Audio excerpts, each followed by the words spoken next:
Pittsburgh Steelers fans, welcome to another Wednesday night episode of the Pump Your Break podcast. I'm one of your hosts, the homie Tate. We got Big G, and we got the triple OG, Shannon White. What's up, fellas? Man, what's crack-a-lackin', Tate, man? First of all, let me say this, man. It's lit up already over there in that chat, man. We got a lot of folks talking about Turkey Day. Folks said that they'd already done ate, and we got a lot jumping off this evening. But while we're in here, and we're going to get it established right now, we need y'all to get them algorithms jumping off tonight, y'all. Stop playing around. Hit the like button, please, would you? We appreciate you, because if you're in here and you're in the chat, you might as well hit the like button. We're trying to get it jumping and popping on this Turkey Eve, Hump Day Wednesday. Let's get it going. And do the color. Yep. Oh, yeah, I got one for you, because you know what happens when you go ahead, talk. Go ahead, say what you say. I said Big G's back in the bill, but I guess I was on mute. And you know what happens when you're muted? Fined. Cha-ching. Fine. Cha-ching. Yeah. Shannon, Dollar in the swear jar. Yep. Shannon, what's up with you, man?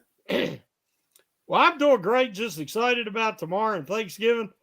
And I'm looking at our chat, and I see people talking about our competition and saying to listen to other podcasts as well as listen to us. And I'm like, this is our loyal community, our family. Yeah. And I'm like, I can't believe they would try to take people away from us because we love them so much. Yeah. Wait, I missed it. What happened? Somebody was telling somebody, and I don't want to repeat the name of the other competition, but that they would like those guys too. And I'm just like, no. You don't want to leave, Steel Curtain Network and Fans First, guys. Because, we try our best to bring you an entertaining show, and we love and are thankful for each one of you. Yep. Do we get the kicking? Get the kicking?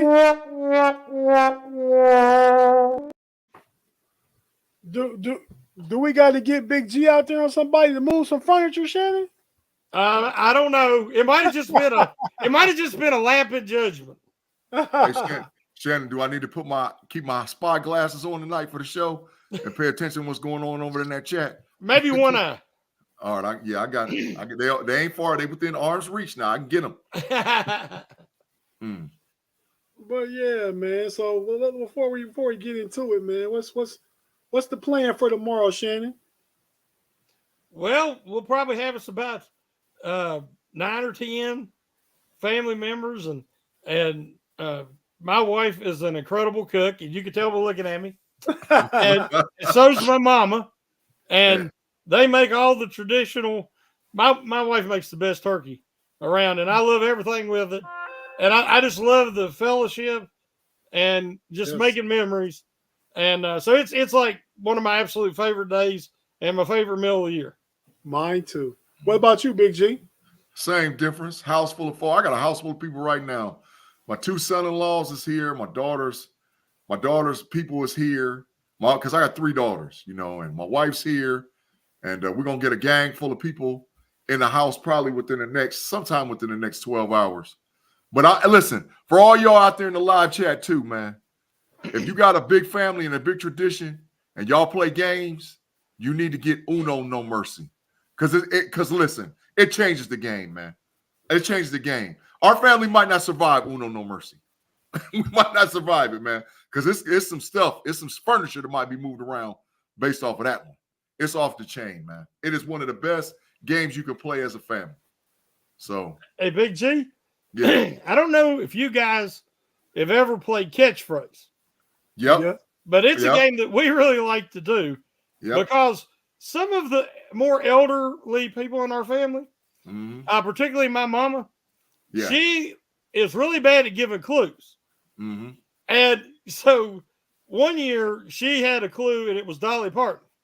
Now here's my mom holding her boobies up like this. Everybody at the table couldn't talk. Nobody could answer because we was all laughing too hard. Just those kind of memories, they stick with you. So. They go. And catchphrase is fun. My mom My mom has difficulty because she's always finds a way to push a button and stop the game or do something. Exactly. Yeah. That's what she does. Or say the word you ain't supposed to say. Right, exactly. Oh yeah, she always gets caught. And we probably will pull it out this weekend too. But my new go-to game for the family, we're gonna play some poker tonight when we get done with this. Me and my brother and brother-in-law and sister. But it's catchphrase. Shannon got me saying that. We got to play that. But blank slate. Off the chain. Oh, I love blank slate. Yeah. It's just a game where the Pittsburgh Steelers blank. And you write the word, everybody gets a little eraser board to write on. And you write the word you think it is. If your word matches one other person, you get a certain amount of points. Yeah. If more than one other person matches your word, you get 1 point. Yeah. And the goal is to get to like 25 points. Yep. Yeah. A lot of fun, though. Yeah. A lot of fun. But yeah, we used to do win, lose, or draw back in the day. And if I'd had somebody with Big G's talent as an artiste, I would have been dominant. Yeah, Shannon. We'd have swept him. Get him out of here. Crush. Get him out. Yeah. Get him out of here. You wasn't even good at Pictionary, man. I grew up with you. I know you. You just started coloring with your daughter's help. Yeah, develop some talent, some hidden talent. Facts. But yeah, man, I got a house full too, man. I'm looking forward to. So let's before we wrap it up for Thanksgiving, let me ask you guys this: Who wins the games tomorrow? Just give me your pick. You got Green Bay, Detroit, without a doubt. You got Dallas Commanders, Dallas. You got 49ers, Seahawks. Seahawks. Oh, I like that pick, Shannon. That's spicy. That's usually a Big G thing right there. Yeah, 49ers, man. You know why you said that, Shannon? We found out last night on the Cavs podcast, Big G just is biased because Chase Young with San Francisco and paired up with Nick Bosa. Oh, okay. Yeah. That's what the San Francisco picks is all about. Don't you ever forget it. Don't you forget it. But Pittsburgh Steelers fans, ding dong, the witch is dead. The witch is dead. a good old Wizard of Oz reference. Yeah. So the Pittsburgh Steelers relieved Matt Kennedy of his duties yesterday. As you say, Big G, cue the song. Yeah, Mr. Canada. Adios, muchachos, my friend. We've been waiting forever for this one. Now, we ain't going to ride on you. We ain't going to ride on you real hard now. But hit the door kicking. Your trash bags has already been cleaned out. They changed your key code. They took your electronic in and out of the building for Pittsburgh. It's over. They sent an Uber to your house with all your equipment and everything that you had. And it's adios, muchachos, my friend. We'll see you next lifetime. Afton likes that sign. Yeah. But guys, so Shannon, start with you because you've been calling for this for a year and a half or more.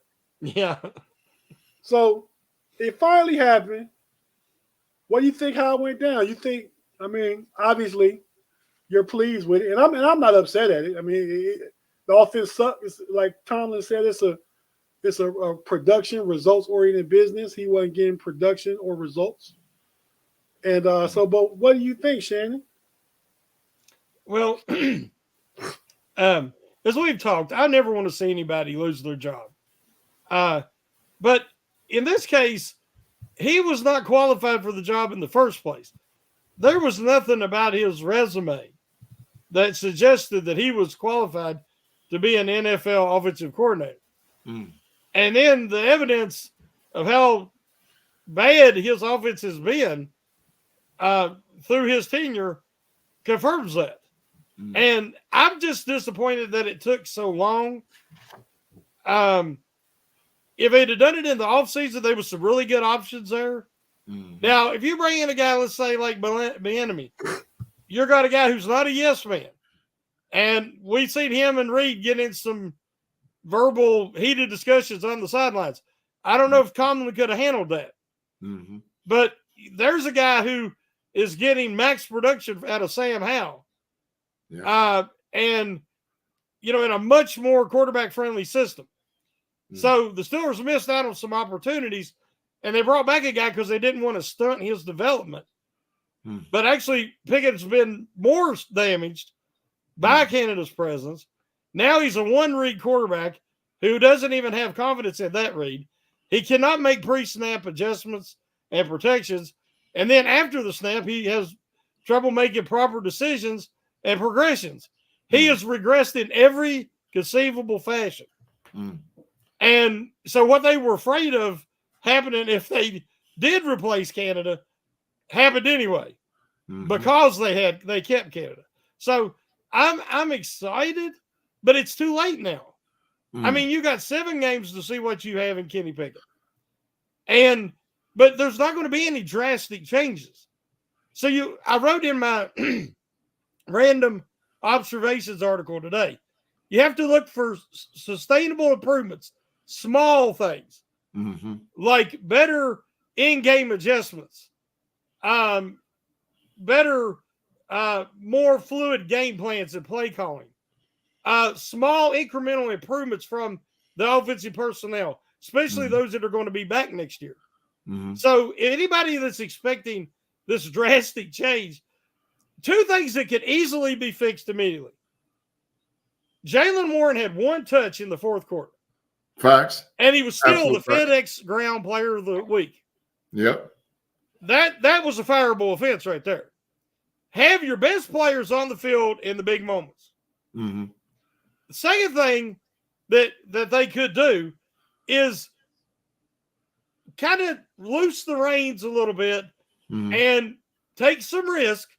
So, because usually low risk is low reward, and attack the seams in the middle of the field as we've been begging for. Yeah, for weeks. Now, we had an opportunity where they did a crosser finally, and it was a delayed crosser, and Johnson come across a little late, and it opened wide open.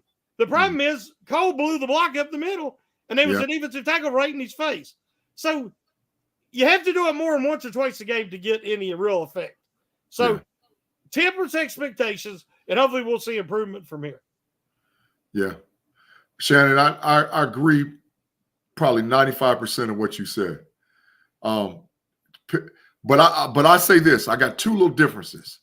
Difference number 1 is that moving the running backs coach to offensive coordinator tells me right away that they're going to be more run-centric as far as game calling versus pass-centric, just because the nature of the running backs coach to try to put players in position to make plays, right?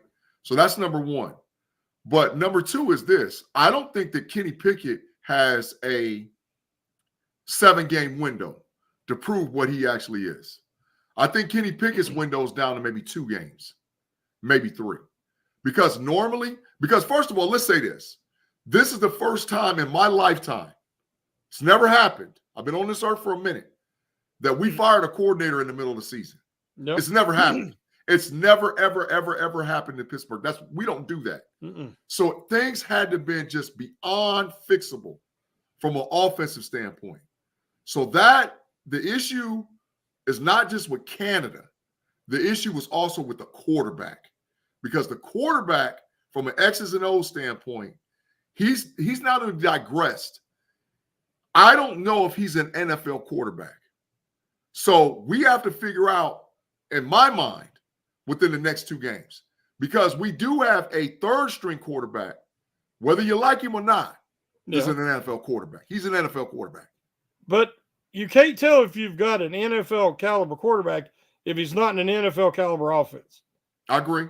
I'm just being honest. Yeah. And I don't think that anybody, put it this way, Matt Canada will never get consideration for another NFL position. And if I'm wrong, I'll admit it. Yeah. But I'm telling you, he'll never see that consideration ever. We got a high school job available for him right here in Ohio if he needs it, Maybe. Because that's the offense. That's what you saw from an offensive standpoint. Yeah. But now going back to what I'm saying is this: these next couple of games, And, eventually we're going to talk about it on the show, and I'm going to show you guys some issues with KP8 and his ability.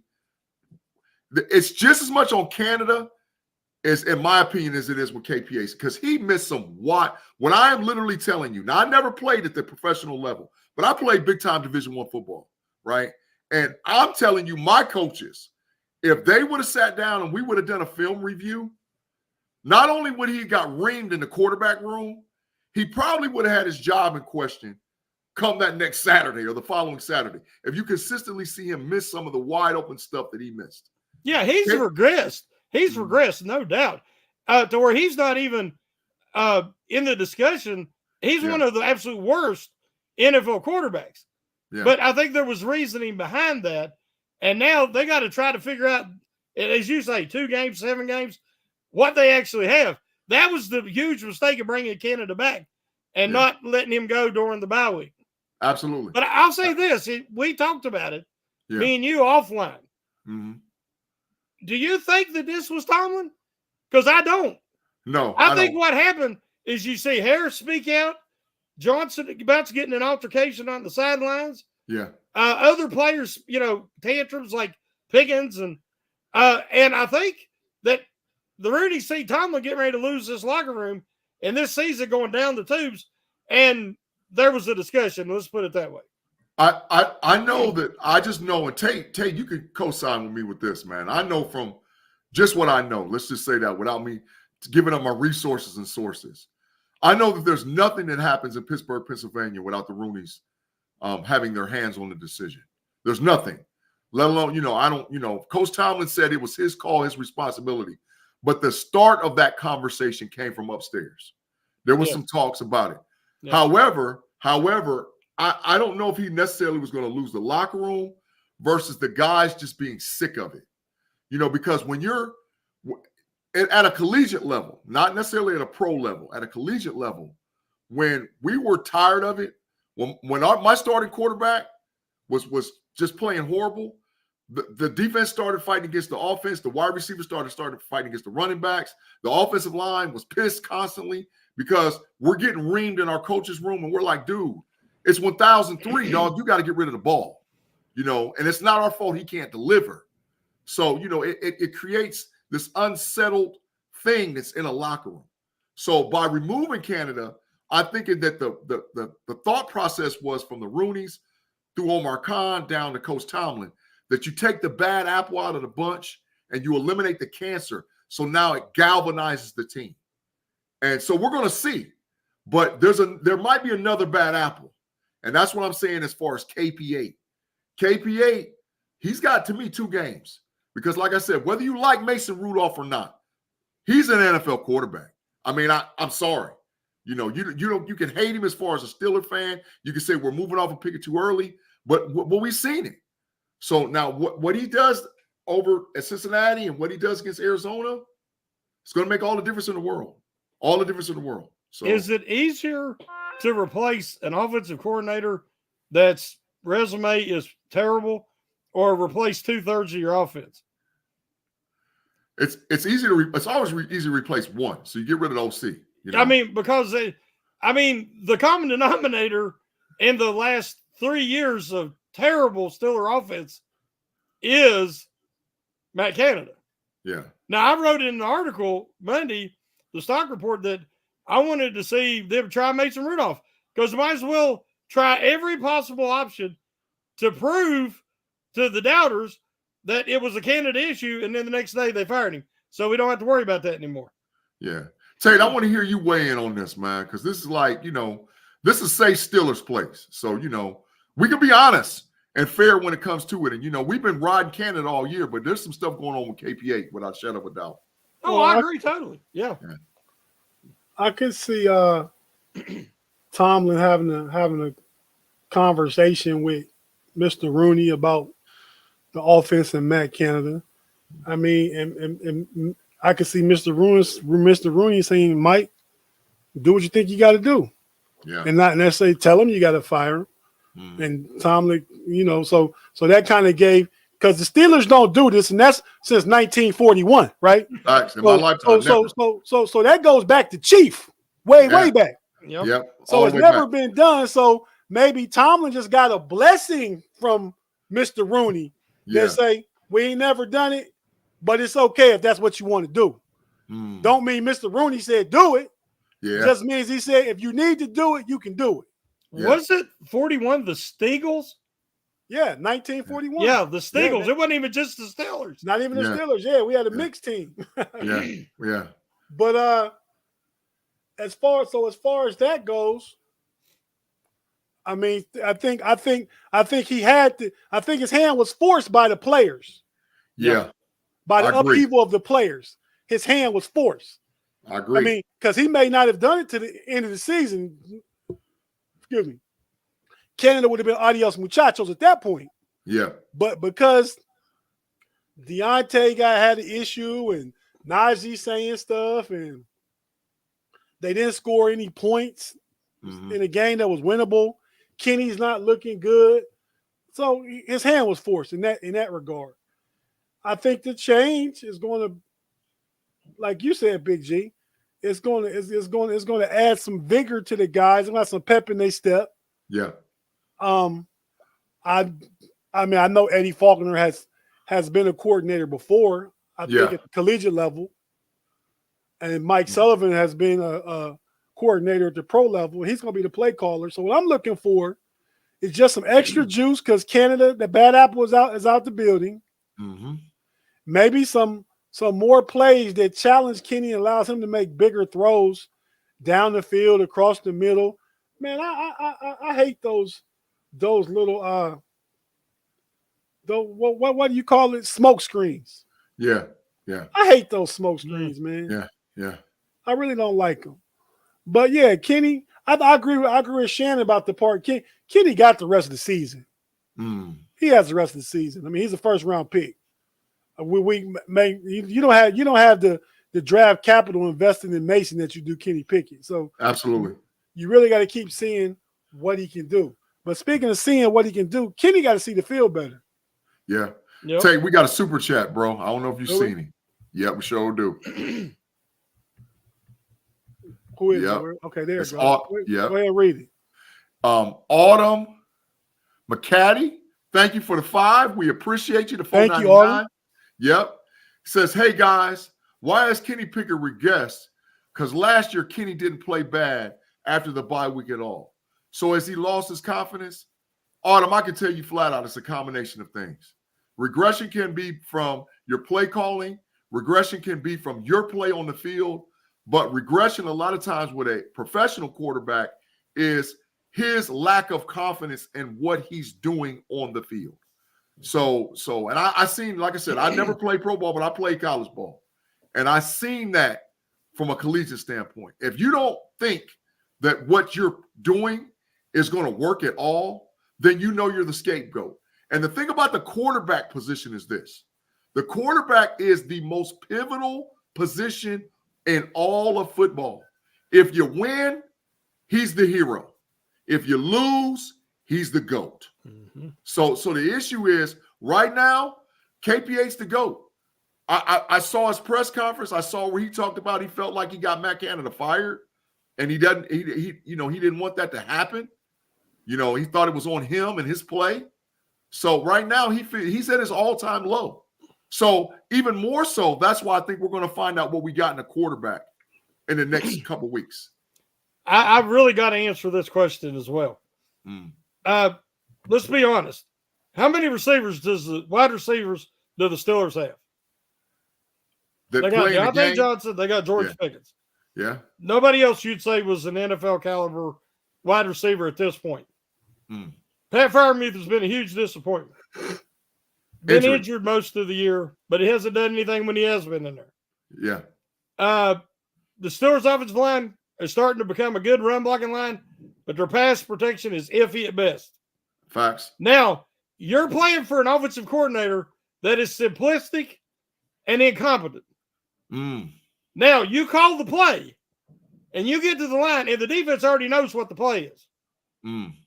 Yeah. You're lucky if you have one receiver open. And you can't miss him. Because if you do, that's all everybody's going to talk about.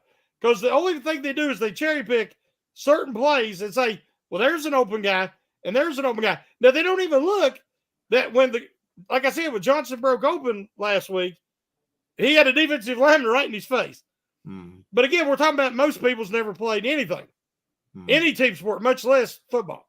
Mm-hmm. So, yes, he's lost confidence. And he's regressed to the point now that is he even competent enough to be the starting quarterback for the Pittsburgh Steelers? Yeah. Now, I agree with Tate that I think he'll start the rest of this year because of what they have invested in him. But if it doesn't go well, they're going to definitely bring in competition, and then he's going to have that next season, and he's going to be on that short rope or leash or whatever you want to call it. If the Steelers go 6-6, he's going to the bench. I don't care what y'all say. I mean, I trust y'all's opinion, but if they lose these next two, he's going to the bench. Oh, it can happen. He's going to the bench. It can happen, yeah. But I'm still saying that he's back next year, and he's part of the competition because the damage has already been done this year. Well, I'm just asking. Well, I had this. This was before I was making our show topics and stuff up.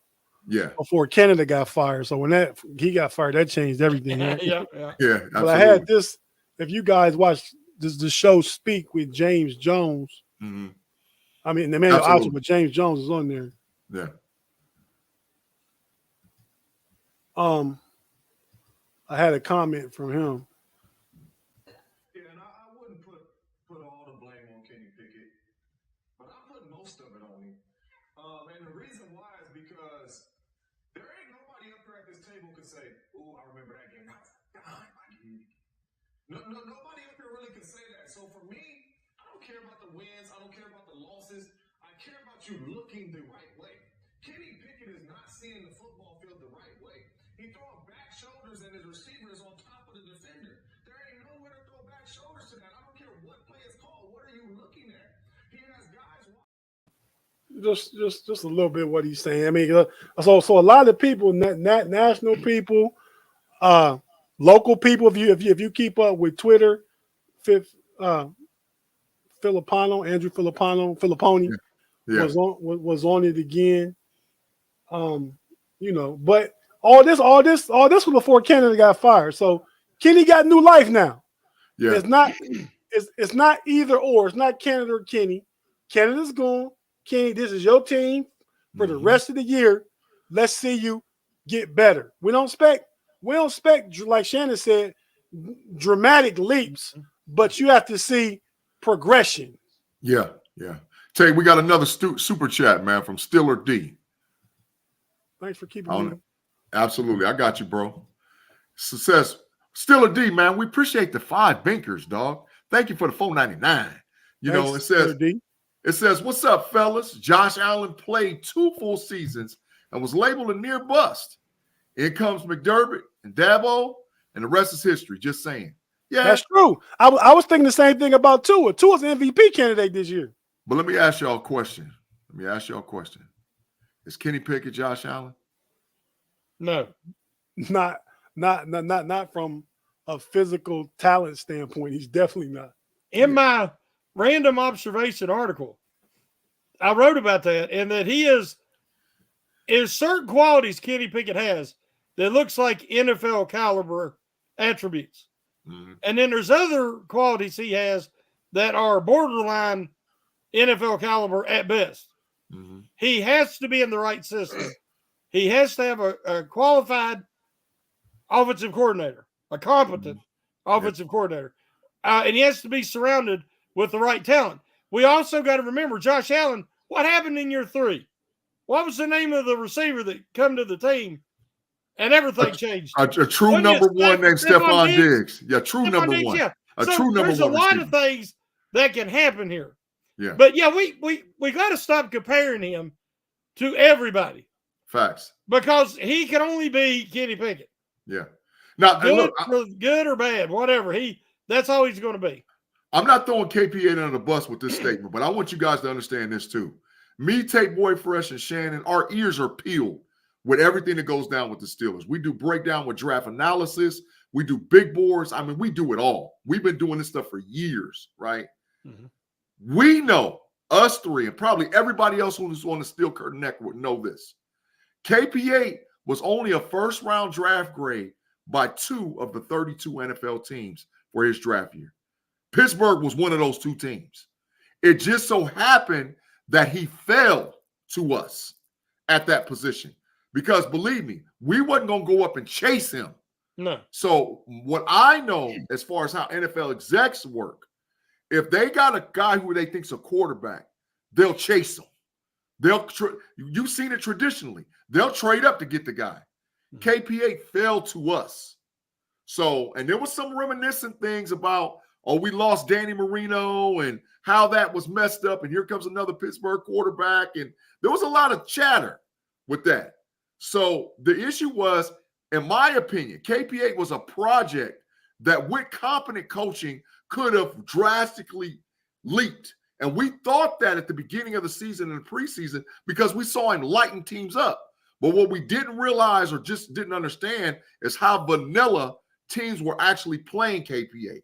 But when it came time for the real deal, he went backwards fast. So now we really got to see now, because in this upcoming NFL draft, there's 6 guys. And oh, by the way, there's going to be 2 other guys on the market. Now, you might not like Justin Fields and or Kyler Murray, but they're going to be out there.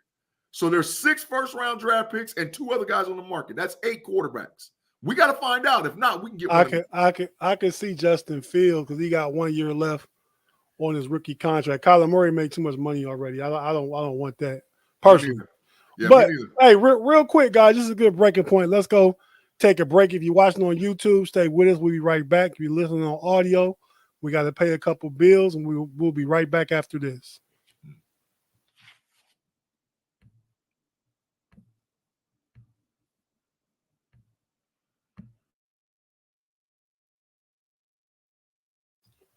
And we're back on the Pump Your Brakes podcast. I'm your boy Tate with the triple OG Shannon and the little fella, Mr. Coloring Man himself, Big G.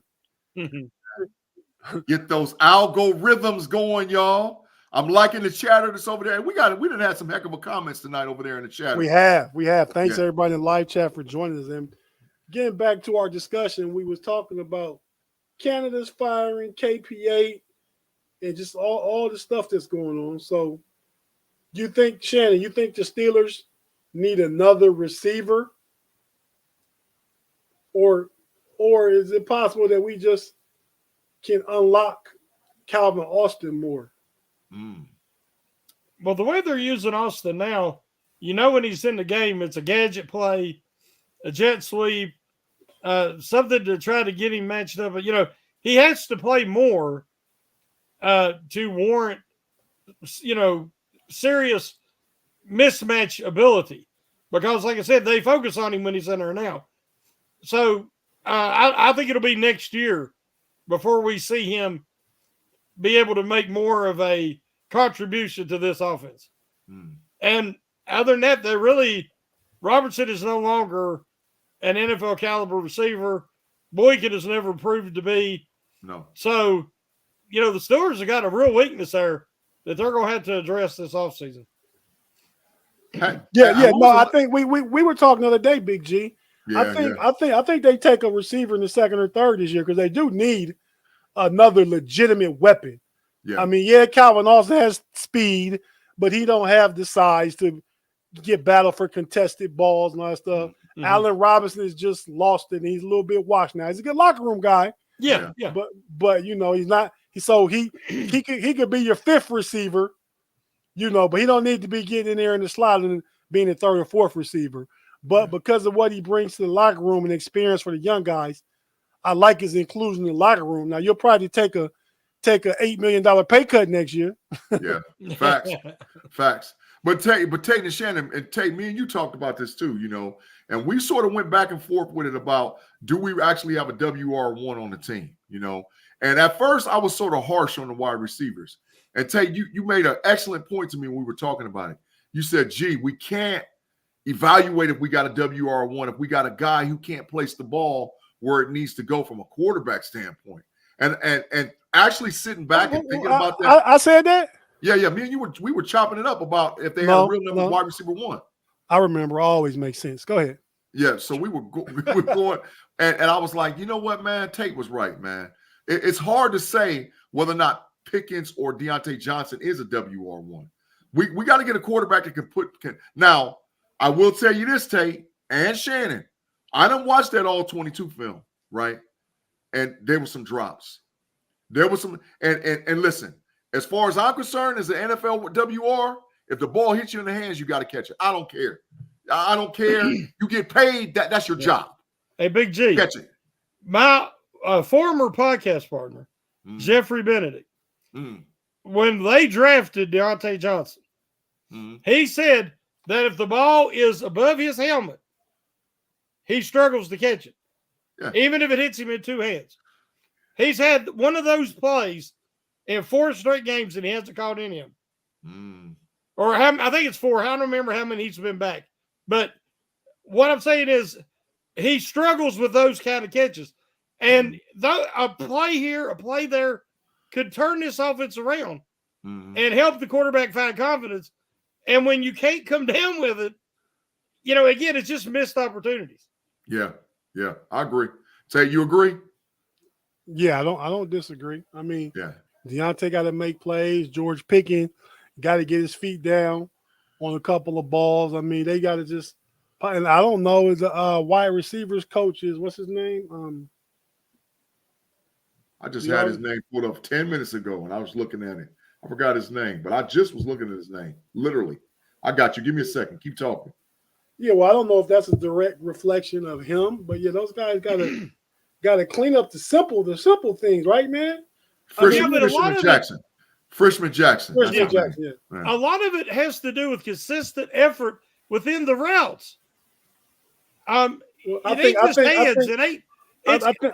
that's a coachable trait too, though. Yeah, they don't know how to do a natural rub. Like when they had that one called, it would have been perfect, but also just run right into him. He looked like he was trying to throw a block. Yeah. And you watch other teams do it. If they don't even look at each other, they just run the natural rub route. Yeah. All that falls to coordinators and position coaches. Yeah.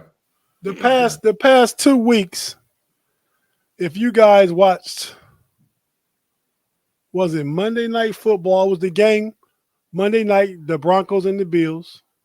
Yeah. That was Sunday night. Last Sunday? 2 Mondays. I got you. Yeah. It was Monday. Yeah. Then this last Sunday night was Minnesota and the Broncos. Yeah. And there's no reason George Pickens can't make those same catches that Cortland Sutton makes. Oh, I don't disagree at all. No. I don't disagree at all. He should look like Cortland Sutton. He actually should look better because from an athletic standpoint, he's better than Cortland Sutton. He's faster and more twitchy. Yep. Hey, Tate, another super chat. Sean, what's crack-a-lackin'? Thank you for the 2, dog. Sean, what's up, man? Do the routine things routinely. Man, Sean, you must have played football somewhere, bro, or you coached somewhere. Because I promise you, when I was coaching and when I was playing, I heard that phrase thousands of times. Big G, it's a Tomlinism. Yeah. But I heard it. I never played for Tomlin, but I heard it. I'm talking about high school, junior college. I heard it all the way across the board. Do the routine things routinely. That counts, right? So when the ball's not coming to you, right, you make the maximum effort to deceive the defense to make the ball look like it's coming to you. Absolutely. You don't get out there half doing nothing, And we got a lot of half doing in Pittsburgh offensively. Coach Rush would have sent you running, Big G. Dog, he'd have sent me. You know what? I ain't put the sign up all night. He'd have sent me to the bench. Is where he would have sent me. He'd have caught me out there lollygagging. Get to the bench. I got a spot nice and toasty over here for you, bro. Right. So, and there's a lot of lollygagging that goes on offensively from the Steelers. Yep. Especially from the skill positions, bro. They be out there lollygagging. And I seen that on the film. But now, I think it's a combination of play calling and a combination of, I don't believe this joker can give me the ball anyway. Yep.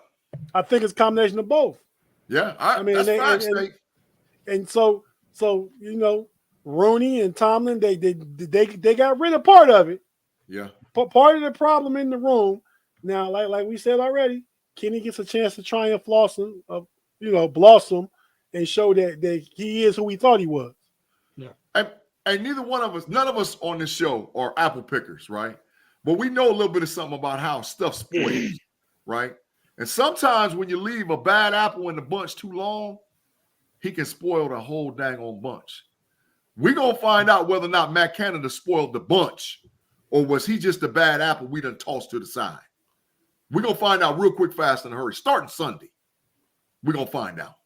I want to ask you guys a question.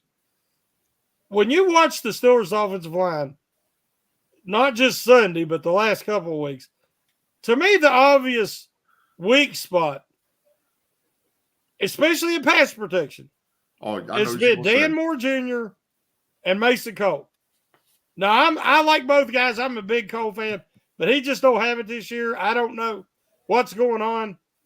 But the rest of the line is being held back.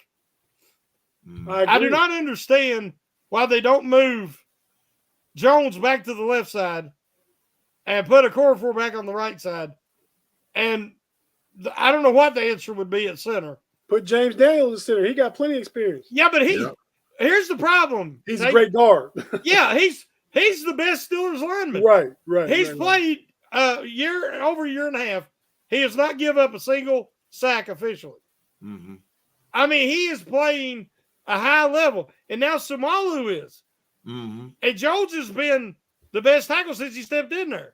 Yeah. So, we're making changes. We're starting to see it, but it looks like there's more changes that need to be made. Yeah. I think at best, Mason Cole is a backup center, a great backup center, but a backup center. Mm-hmm. I mean, he looked so good last year because we was used to Kendrick Green, right? Yep. Exactly. Yep. So when Mason Cole get in there, he looked like he's doing the damn thing. We were grading on a curve. Right. Yeah. So I think I said receivers, Steelers could go receive, or they could go a nice center in the second round. I don't think you take centers in the first round. No. But if you know any good centers out there, Big G? Oh, I know a guard that we can get that would fit perfect. His last name is Jackson. He plays for the Ohio State Buckeyes. He's going to get a first round grade, but he'll be available in the second round. Hey, Zach Frazier. Yeah. Is the center from WVU. Yeah. He's going to be a late second, early third at this point, and he would answer the Steelers' problem for a decade. He might be the strongest player in the draft. He might be the strongest player in this year's draft. I'm not saying what's his measurables? I mean, he's like 6'3", 315. Yeah. But he's very stout. He might measure in a little shorter. That's just official measurements. Right. But he's very strong. He moves very well. He's always been a center.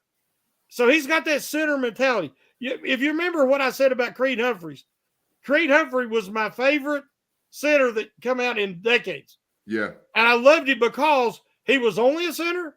He'd always been a center. He studied the greats. He had that communication and leadership mindset. And Zach Frazier is the same way. Tate, Frazier is a 37-38 repper at 225.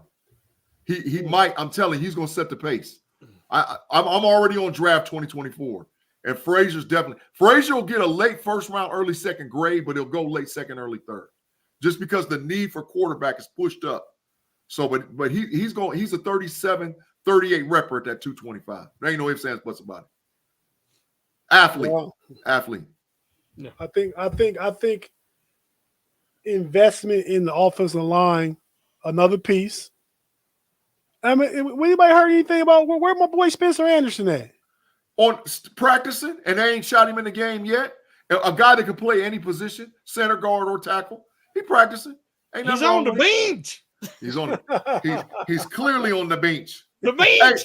Hey, but listen. There's something that they could do to fix this, to mix this up. And y'all can check me if you think I'm wrong. I think you bring Chooks in the left and shoot Dan Moore to guard and put Daniels at center.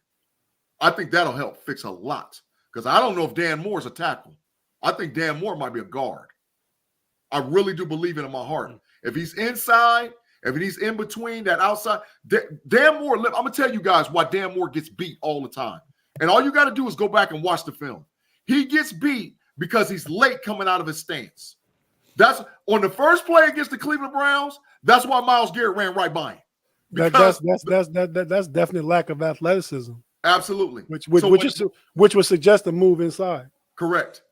He's late 20 because if you always see him, he's late. He whips late, and you'll see his legs go whipping around and all what else. That's because he doesn't get out of his stance fast enough. He doesn't kick.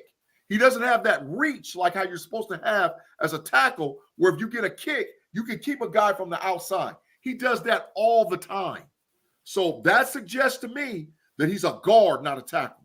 So I would put Chooks at left guard, put Chooks at left tackle, Dan Moore at guard, and move Daniels to center. That's what I would do. Chooks going to be gone next year. What? He got to play this year. Play it out. We're going to get all our money. You would put Chooks on the left side instead of Jones? I would leave Jones where he's at because he's settled into that position. The Steelers are a right-handed team. And that's obvious. Mm-hmm. But if you need Jones to get to the left, heck, you could pull. Jones is so athletic, you could pull him from the left tackle to the right tackle. I mean, from the right to the left, all the way across the line. And whoever he gets to the end, they're going in the dirt.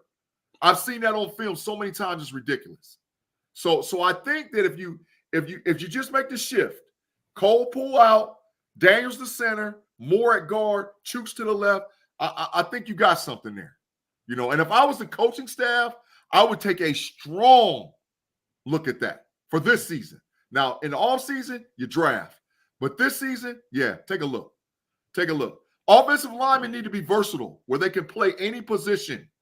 And that's the key to success for having a good offensive line, that you can make changes to mix it up. And if something's not right at that center position, you got to move on from Mason Cole. You have to, No, but I think he's the least. I think he's the least of the worries as far as what's going on. If I had my thought process, the least of the worries is he's way down there. We're talking about Dan Moore at the left tackle, some of the incompetent play, not incompetent, but lazy play or effort play out of the wide receivers, and definitely what's going on with KP8 at quarterback. So, yeah, but Coach forgot how to snap. Yeah, he has. He's been giving us some pounce these last few years. Yeah. But yeah, man. I mean, I would be willing to try Big G. I mean, but I don't know that that's necessarily a solution. But I think Shannon was on to something when he says Dan Moore and Mason Cole are just not elite starter capable. No, they're probably elite backup capable. Mm-hmm. And if we could get in, man, I got so many different draft ideas. But I can't get them all right. Yeah. I mean, I don't know, but I mean, I think you got to set this thing up, put the bricks in the right place. Yeah. The foundation for Ken to see what Kenny got.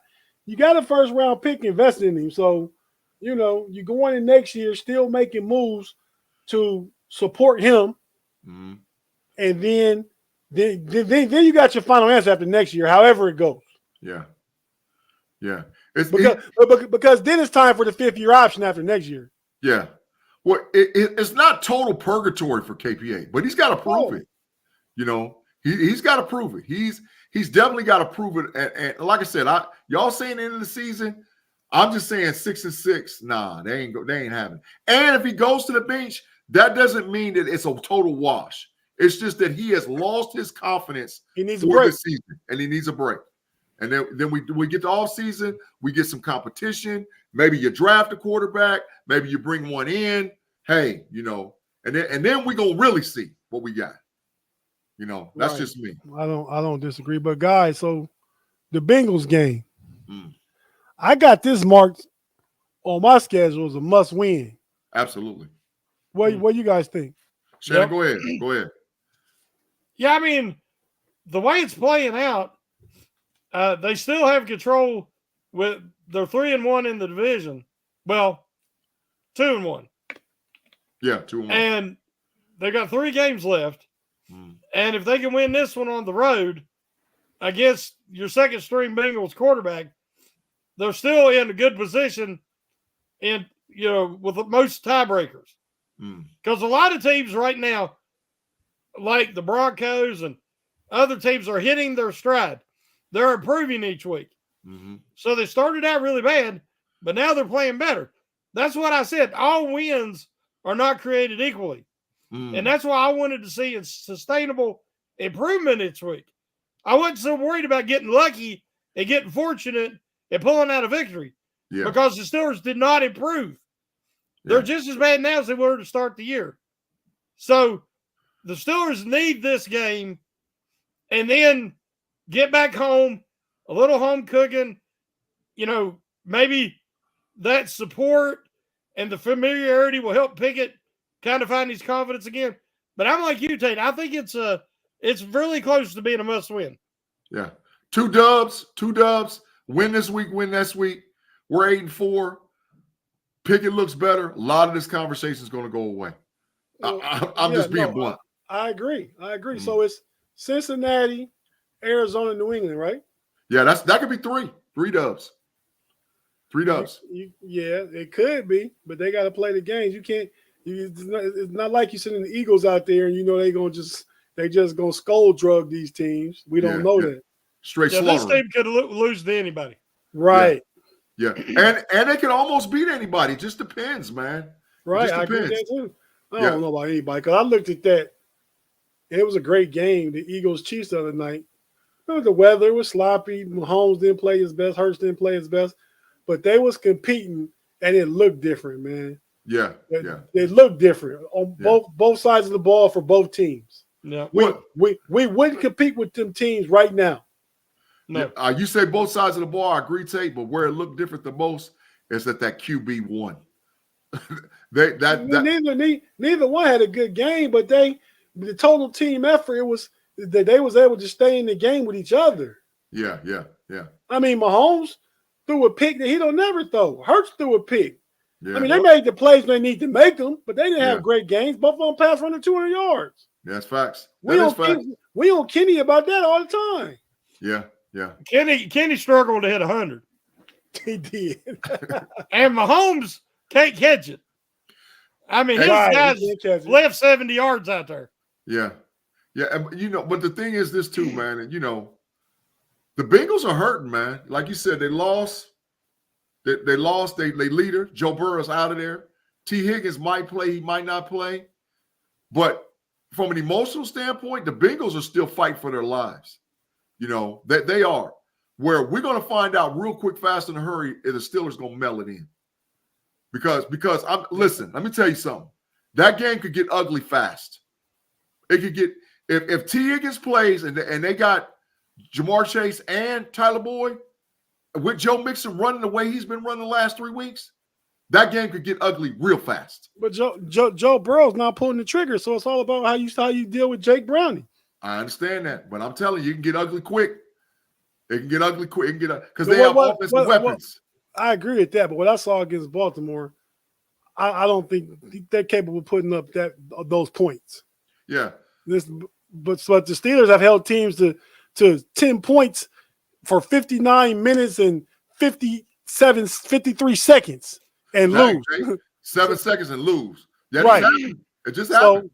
Right. That's what I'm saying. So 10 points could maybe beat the Steelers. Yeah. But I'm looking for more energy, a more fluid play calling structure this week. Just let Sullivan do what he want to do. You know what I mean? Mm-hmm. I read an article today where he said, he wants Kenny to have more throws downfield and throw over the middle. Vertical. Yeah. So hopefully we see some of that. Man, I promise y'all, if KPA throws for 250 and we see him hit at least one cross route and one seam route, oh man, it's Canada for sure was the bad apple. All he got, if he throws 200 plus and we see him hit at least one cross route, Tate, where he doesn't do the thing that me and you hate, where he spins out. I hate that. KPA, you got to step up in the pocket, bro. He rolls up in the pocket. He rolls to his right and defensive left every time. But he feels the like line is not to protect him up the middle. Yeah, but Shannon, on the film, it's bold. Like when I see the film, those two guards are blocking down, right? And they're leaving the tackles on the island. So what KPA is got to, when the line's bowed down like that, you got to step up in the middle because you know you're going to get hit. But you step up in the middle to deliver the ball. What he does is he spins.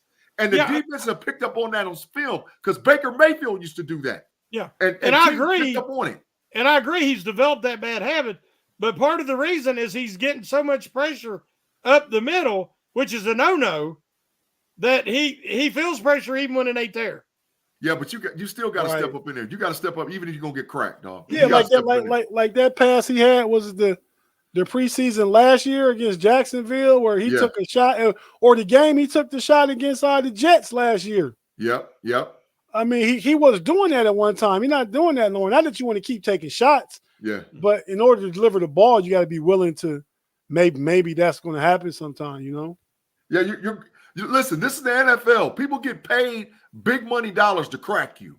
You're going to get hit. You know, now it could be his ribs issue because, they've been talking about all along he's wearing extra padding and all that up underneath his, whatever. But, dude, you got to step up in the pocket to make a play for your team. And the thing, Big G and Shannon, when he rolls out, and y'all know, when he rolls out to that right, to his right, he eliminates half the field. Absolutely. I mean, he's already not throwing in the middle. So when you roll to the right, you're not throwing in the middle. So you're definitely not throwing in the middle from the pocket. You're not going to throw the middle from the right or back across your body. That's definitely definitely no. And so you've limited the field to a third of the field, and it's easy to defend. Yep. So that if I see him make at least 2 or 3 of those plays, they run a cross route, he steps in the pocket, he hits the guy.